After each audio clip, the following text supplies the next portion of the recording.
Welcome to 1850 Main Street, a place where friends get together and talk about their country and hope for a brighter future. Your hosts have built this spot over the past 40 years, meeting every day with people who are in the headlines and behind the real stories. Today, Rob Walgate and Alan C. Duncan from the Public Square are joined by David Zanotti, the CEO of the American Policy Roundtable. Have you ever wanted to get a letter from the president? Well, Congressional Democrats came back from July 4th recess with a fresh letter from Joe Biden waiting for them. Letters, we get letters, but then again, sometimes we read other people's mail. So, Rob Walgate, you swiped the letter right from the president's desk. You couldn't, it comes straight to you? I was not in the White House taking anything. All so right. Let's put that on the table.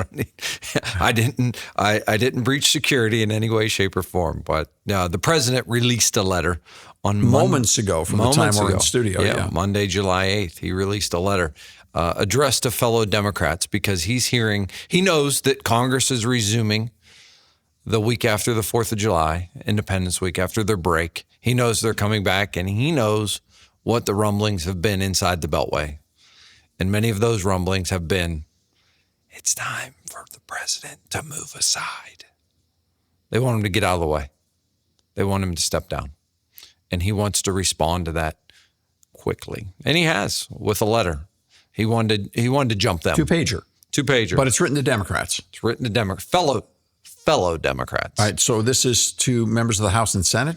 I think it's primarily to members of the House that he's afraid are meeting. The Senate was scheduled to have a meeting. Then I believe Mark Warner was heading that up. And it's kind of fallen by the wayside because the press got word of it. So I think the Senate is more reluctant to publicly come out and call for the president to be removed. But I believe there's been a number of Democrats in the House that have said, listen, Mr. President, it's time to go. This is an intriguing time. It really is. There's so many historic firsts or since a long time history type stuff we haven't seen. And so now we've got a situation where you've got an LBJ-like scenario where there's lots of people calling for the incumbent president to step down, not run for re-election. And unlike LBJ, Joe Biden saying, I'm here, I'm not going anywhere. Okay, so what? So are we surprised? Are we surprised by the fact that he's not moving? I'm not surprised by the fact he's not moving. I'm surprised that he went preemptively and tried to come out in front of it. I am a little shocked at that because it seems like he's reeling on the ropes. That's how I feel looking at it because he did the debate. We know how disastrous that was. The boxing illustrations are unavoidable, all right, but they're so difficult. Well, he's taking shots. He's taking shots from the debate. I immediately think of Joe Biden in boxing trunks, okay? Well, and in the ring, and it's like, man. Say something else. During the debate, that was the gif I sent around to all of you guys was from Rocky IV with throwing the towel, Apollo Creed against the Russian. Well, this letter is at least acknowledging the fact that people are talking about it. So I could see him kind of just ignoring it, acting like nothing, like the house is burning, nothing to see here. I could see that Truthfully, too. Whose voice do you hear in this letter? Well, I was going to say that. Why not say this in a video, put it out as a statement? It's a letter. The thing we're concerned that you can't do, Mr. President, is speak in complete, coherent sentences. And so you send us a letter? I'll tell you. I think I have an answer for that. Pony Express? You're not exactly quelling our fears. I think I have an answer for that. This just came out. I'm just thinking. Okay. I think I have an answer why he didn't get a video. Okay. Because they tried to do the video last week with George Stephanopoulos. They tried that approach. Okay. It didn't work. But I just left Washington a couple of weeks ago, and I'm thinking to myself, wait a minute, I do remember it's not that far to get from Capitol Hill to the White House. They probably could just wheel their way right down and go visit, or up the hill and go visit with these people on the hill. What's the big deal? I mean, okay. Because the feud is public. This is out there. It's not, they can't have the meetings behind closed doors anymore. Okay. So everybody is talking about what this is. And in a way, it's come on, there's no football. Baseball's only exciting in a couple of cities because it's always exciting when you got a really good team, and that's fine. And basketball's over and hockey's over, and we're getting close to the Open Championship. I mean, the big stuff in golf is waning. This is that. So okay, let's do politics. Yeah. Well, And so everybody's talking about this election and about this race.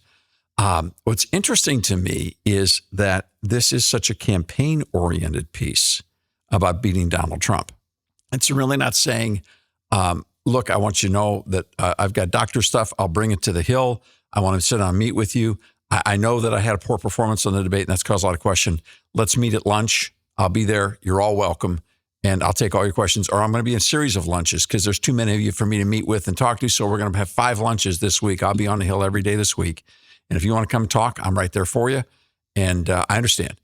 And I wish I'd done better, but there's a lot more to the story. So let's sit down and talk. No, that there's somehow this letter reads like somebody else wrote the letter. Yeah, maybe multiple people wrote the letter. Yeah. And he is defending. Here's the thing with me when it comes to this letter. The line that says, we had a democratic nomination process and the voters have spoken clearly and decisively. I received over 14 million votes, 87% of the votes cast across the entire nominating process. I have nearly 3,900 delegates, making me the presumptive nominee of our party by a wide margin. He talks about the process. There was no process this year. No one was basically permitted to run again. It wasn't a process.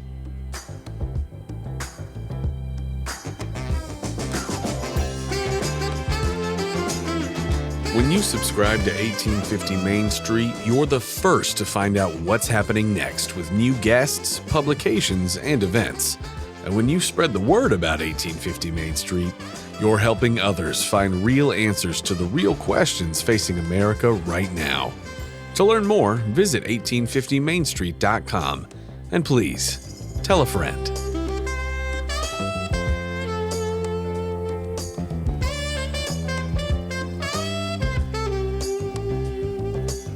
Look, I mean, in case people think that this is the typical rhetoric where someone comes out sounding conservative, then it's all MAGA Trump. I hope Joe Biden stays in the race. Just as a citizen, I hope he stays in the race. He wants this election to be a referendum on his first 4 years in office. So I think it's easier to have that referendum if he's there to answer for it. So, okay, that's what I respect. I respect his wishes, and I appreciate the fact he's willing to stand on his record. Now, one thing in the letter that bothers me, though, well, one thing that sticks out, and it might not be one that jumps right out to everybody. We are the ones, he's now speaking to his Democrat colleagues, we are the ones, the Democrats, we are the ones lowering costs for families, from health care to prescription drugs to student debt to housing. We are the ones protecting Social Security and Medicare. Everything they're proposing raises costs for most Americans, except their tax cuts, which will go to the rich. All right, so forget just for a second. We are the ones lowering costs for families, from healthcare to prescription drugs to student debt to housing. All right, this is a fundamental problem here that supersedes political parties and elections. The federal government should not be in the business of controlling costs of anything. Agreed. We are designed as a free market system with supply and demand and the fundamental rules of human nature and economics determining costs. Joe Biden makes absolutely no bones about it that he believes government should be your security blanket. It should be your morning box of cereal. It should be the gas that goes in your car or whatever else you're putting in your car. It should be the wind beneath your wings coming from whatever system of solar energy, wind, wave power. They truly believe that they exist to make people's lives better. That is not the purpose of the federal government. It's not. And I also think it's a part where this administration is out of touch with reality on what's happening to everyday Americans. My wife won't name the store. She went to a large warehouse store last week, and same one we shop at all the time. And she came home and she told me what the bill was so we could put it in the budget. And I'm like, well, did you forget everything at the store? Because what you brought home doesn't match up with the amount that you told me you spent. When Joe Biden tells the Democrats that we are the ones who are lowering costs, there are a few fundamental realities about the American economy that are not politics. They're just real. What is the economy? The economy is the accumulation of choices made by American citizens every day on how they will invest, spend, save, or create debt. It's the choices that people make.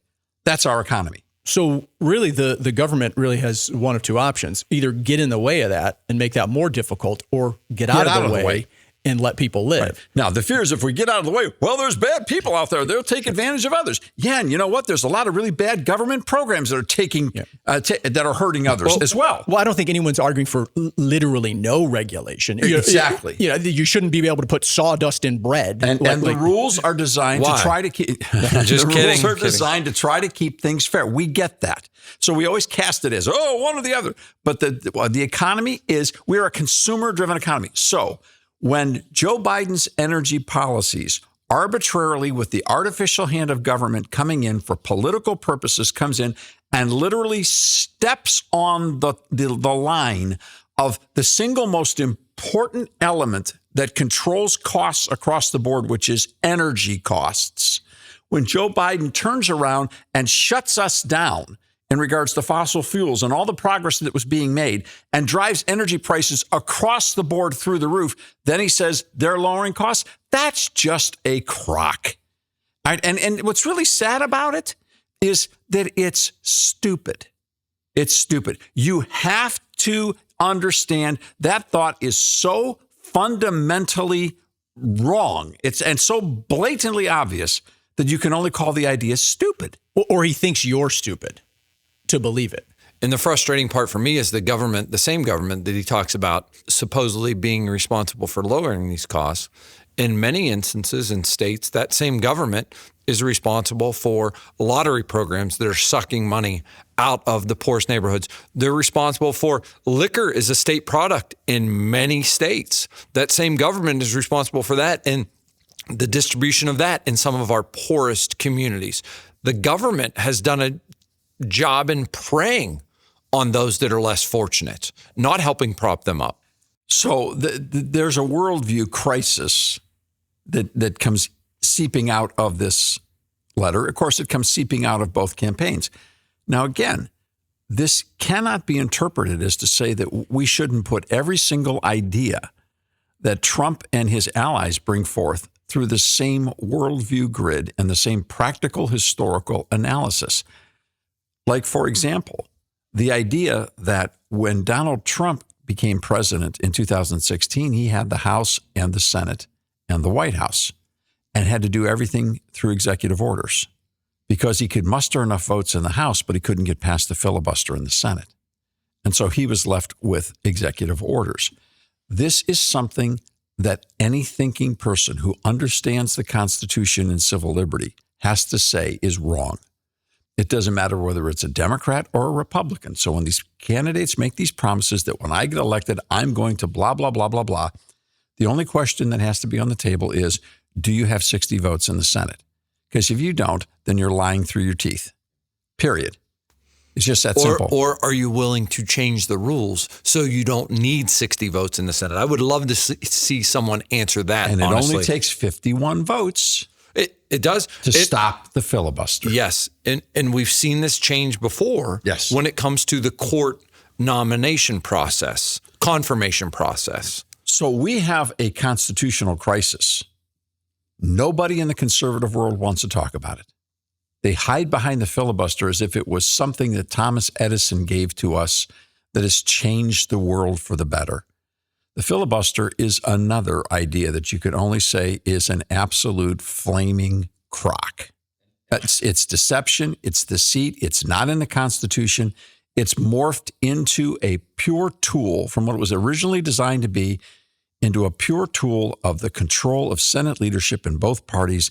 They've got their own game. They are their own syndicate, and they control what we're allowed to talk about. They control what we're allowed to vote on. They control what's allowed to be, and they do that in the name of the fact that they're the deliberative body, and they are just flat out smarter than everybody.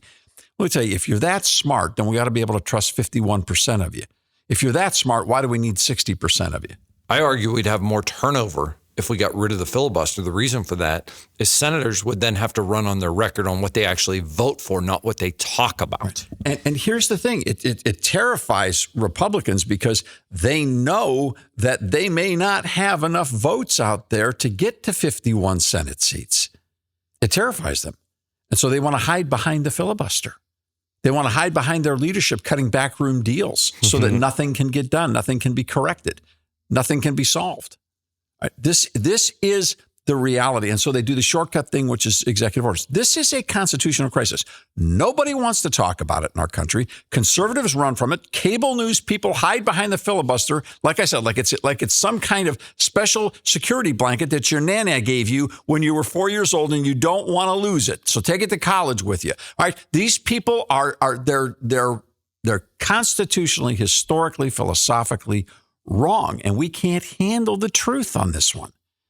We can't handle the idea that if whoever controls the Senate, just like the House, has the ability to determine public policy.